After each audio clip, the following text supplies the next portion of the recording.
Hello everyone, Sumi's প্রবাস ডায়েরির IT নতুন ব্লগে আপনাদের সবাইকে স্বাগত। আশা করছি আপনারা সবাই খুব ভালো আছেন আর আমরাও সবাই খুব ভালো আছি। নিউ ইয়ারে আমরা যে লন্ডন ঘুরতে এসেছিলাম তার সমস্ত লাস্ট 3টে ব্লগে শেয়ার করেছি, আপনারা সেটা দেখেছেন। আজ হচ্ছে 4th অ্যান্ড লাস্ট ডে। আমরা সকালবেলা ব্রেকফাস্ট করে বেরিয়ে পড়েছি। আমরা এখন যাব ইলিং ব্রডওয়েতে জালারাম মন্দিরে। এখানে এসে আমার আরেকটা বান্ধবীর সাথে দেখা হয়ে গেছে। ও আমাদের পোর্টাল বোটেই থাকে, ওরাও লন্ডন ঘুরতে এসেছিলো আমাদের সাথে, কিন্তু এতদিন দেখা হয়নি। ওদের আলাদা আলাদা প্ল্যান ছিল, আমাদের আলাদা ছিল, তো সেই জন্য দেখা হয়নি। গতকাল রাতে আমাদের খেতে গিয়ে দেখা হয়েছে, তো আজকে আমাদের সেমই প্ল্যান রয়েছে। তো আজকে তাই জন্য আমরা একসাথেই বেরিয়ে পড়েছি। স্লাউ থেকে ট্রেন ধরে আমরা চলে যাব এখন ইলিং ব্রডওয়ে। তারপর ওখান থেকে একটু হাঁটলেই আমাদের জালারাম মন্দির। অনেকদিন ধরেই এটা আমাদের প্ল্যান ছিল। এর আগে অনেকবার লন্ডন এসেছি, কিন্তু যেহেতু একটু একটু অড সাইডে আর কি জায়গাটা, তো সেই জন্য আমাদের হয়ে ওঠা হয়নি আসা। তো এবার আমি বলেছিলাম যে এবার যখন যাচ্ছি জালারাম মন্দিরটা দেখেই আসবো। তো তাই জন্য এবার আর অন্য কোনো প্ল্যান রাখিনি। যে ভেবেছিলাম যে বাড়ি আসার সময় লাস্ট ডে হলেও আমি মন্দিরটা ঘুরেই আসবো। আসলে দেশের মন্দিরগুলো তো সবই মোটামুটি দেখা আছে। এখানে এসে আমাদের ইন্ডিয়ান যে কোনো মন্দির আমার ঠিক মিস করতে ইচ্ছে করে না। দেখি আমাদের ভারতীয় সংস্কৃতিতে এখানে কিভাবে সব কিছু এরা মেনটেন করে। এখানকার সমস্ত হিন্দু মন্দিরগুলোই আমার বেশ ভালো লাগে।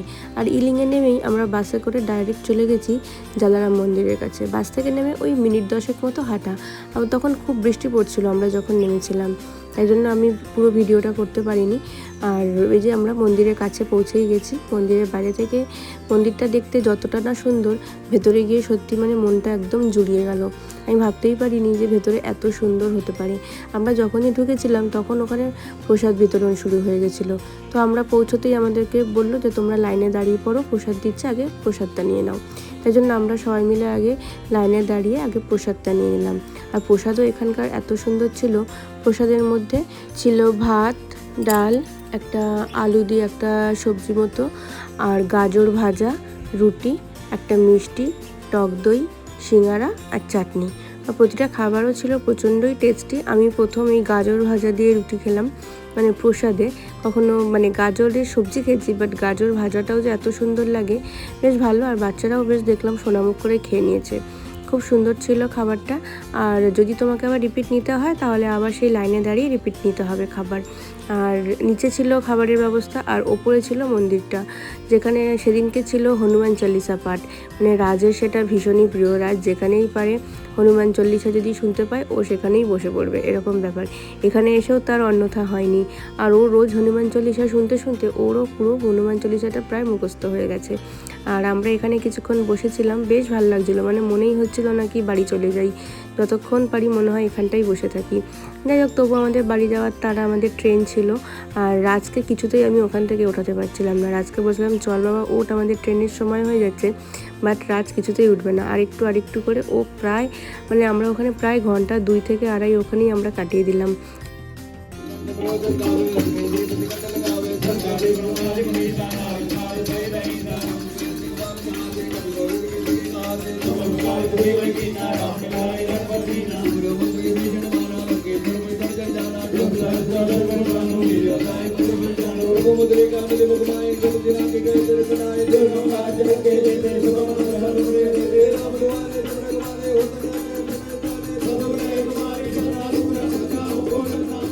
দেখেছেন রাজ ওখান থেকে কিছুতেই উঠবে না। তারপর অনেক বুঝিয়ে বাবা আছে বলে তারপরে ওকে কোনো রকমে উঠিয়েছি। সে উঠে সেটা তো ওর রীতিমতো মন খারাপ, ও আবার বায়না করছে কি ওখানে গিয়ে আবার বসে থাকবে।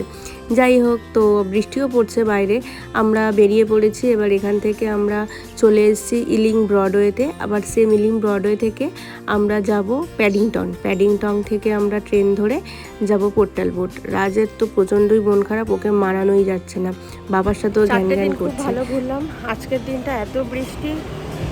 আর এমনিও আমরা আজকে কোথাও ঘুরতে পারিনি, তবে জালারাম মন্দিরটাতে গিয়ে খুব ভালো লেগেছে, ভীষণ সুন্দর। এবার আমরা জালারাম মন্দির থেকে ইলিং বর্ডারে পৌঁছে গেছি। এখান থেকে প্যাডিংটন যাব। প্যাডিংটন থেকে আমাদের বিকেলবেলার ট্রেন, আর 4 দিনের ঘোরাও শেষ। এবার আমরা বাড়ি চলুন তাহলে। এবার ইলিংয়ে এসে গেছে, এখান থেকে আমরা প্যাডিংটনের ট্রেন ধরবো। লোকাল ট্রেন, লোকাল বাস সব দেখিয়ে দিলাম। পৌঁছে গেছি আমরা প্যাডিংটন। আর প্যাডিংটনে পৌঁছেও আমাদের এখানে বেশ কিছুক্ষণ ওয়েট করতে হয়েছিল, প্রায় 3 থেকে 3.5 ঘন্টা পর আমাদের ট্রেন ছিল।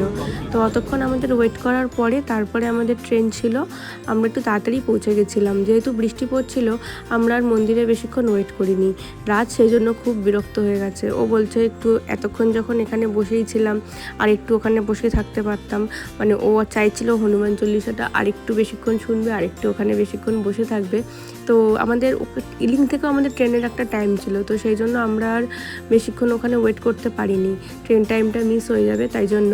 তো এখানে অনেকক্ষণ প্রায় বসে থাকার পরে তারপরে আমাদের ট্রেন ছিল। আর বাড়িতে গিয়ে আজ আবার আমাদের একটা নেমন্তন্ন আছে, রাজের একটা দিদির বার্থডে, আমার এক বান্ধবীর মেয়ের জন্মদিন আজকে। তো সেখানে আমাদের যাওয়ার আছে। ওরা অনেক করে বলেছে যে দেখো তোমরা তো তাড়াতাড়ি চলে আসবে, অনেক যত রাতই হোক না কেন একবার এসো। তো সবাই আজকে ওখানেই থাকবে। তো আমাদের সাথে এই দাদা বৌদি ইনারা আছেন, ইনাদেরও যাওয়ার কথা, বাট ইনাদের শরীরটা একটু টায়ার্ড হয়ে গেছে, তো ইনারা বলছে আর যাবে না, আমরা নিজেরাই আমরাই যাব খালি। তো অনেক করে ওখান থেকে ফোনও করছে আমরা কোথায় আছি। আমরা বলছি দেখো আমরা এখনও ট্রেন পাইনি, এখনও ট্রেন ধরতে আমাদের 3-4 ঘন্টা লাগবে। তো ট্রেনে উঠেও তো আমাদের প্রায় অনেকক্ষণই সময়, প্রায় ঘন্টা 3 মতো লাগে পোর্টাল বোর্ড পৌঁছোতে। তো ওরা সমানে ফোন করছে যে এসো এসো কখন আর কতক্ষণ। তো আমরা যাই হোক একটু সময় লাগলো ট্রেনে উঠে আমাদের মানে বাড়িতে গিয়ে তারপরে আমরা ওখানে ওদের সাথে মিট করব।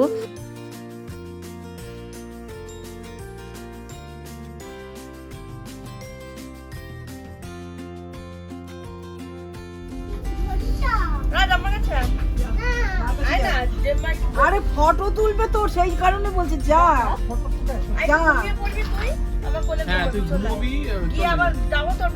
ট্রেনে উঠে আমরা টুকটাক কিছু শুকনো খাবার রেখেছিলাম সাথে, সেগুলো খেয়ে নিয়ে এবারে তো অনেকক্ষণ টাইম বসেও থাকতে হবে। আসলে আমাদেরও শরীরটা অনেকটাই টায়ার্ড, কারণ 4 দিন ধরে কন্টিনিউ ঘুরে যাচ্ছি, কিন্তু ওখানে না গেলেও নয়, মানে এতটাই ক্লোজ সবাই রয়েছে একদম বাড়ির পাশেই, তো না গেলেই নয়। আমরা গল্প করতে করতে রাজও একটু ঘুমিয়ে পড়েছিল, আর আমরা আর শুইনি, কারণ শুলে পরে না শরীরটা একদম ছেড়ে দেবে। কথা বলতে বলতে আমরা পোর্টাল বোর্ড পৌঁছেও গেলাম, আর দাদারা তো ডাইরেক্ট বাড়ি চলে গেল। আমরা ওইখান থেকে একটা ট্যাক্সি নিয়ে সোজা চলে গেলাম দীপ্তিদের বাড়িতে। আর দীপ্তিদের বাড়িতে গিয়ে দেখি ওখানে সবাই চলে এসছে, মোটামুটি তখন ঘড়ির কাঁটায় রাত 10টা।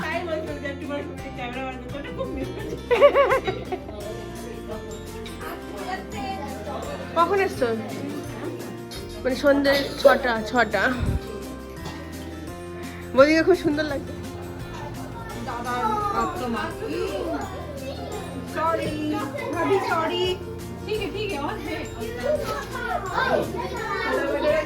রাজ কেক খাবে? হ্যাঁ খাও, কেক খাও, হার্দিক কেক খেয়েছো? হ্যাঁ খাওয়া হয়ে গেছে? আচ্ছা চপ খেয়েছো? হ্যাপি বার্থডে বলা চলো একটু হাক করে দাও, দিদি একটু হাক করে দাও। আমরা যখন এখানে পৌঁছেছি তখন তো অনেকটাই দেরি হয়ে গেছে, তাই এদের কেক কাটাও হয়ে গেছে, সেটা আর আমরা জয়েন করতে পারিনি কেক কাটিংয়ের টাইমটা। তো ডিনারের টাইমটাতেই এসছি পুরো, সবার তখন খাওয়া দাওয়া চলছে। আমরাও একটু পরে খেতেই বসে যাব, কারণ এতক্ষণ আমরাও জার্নি করে এসে এখন আর সত্যি শরীরটা দিচ্ছে না, মনে হচ্ছে কখন গিয়ে শোবো। তো বছরের শেষটা এবং বছরের শুরুটা খুবই ভালো কাটলো। আর আজকে এখানে এসে সবার সাথে দেখা হয়, এটা একটা উপরি পাওনা।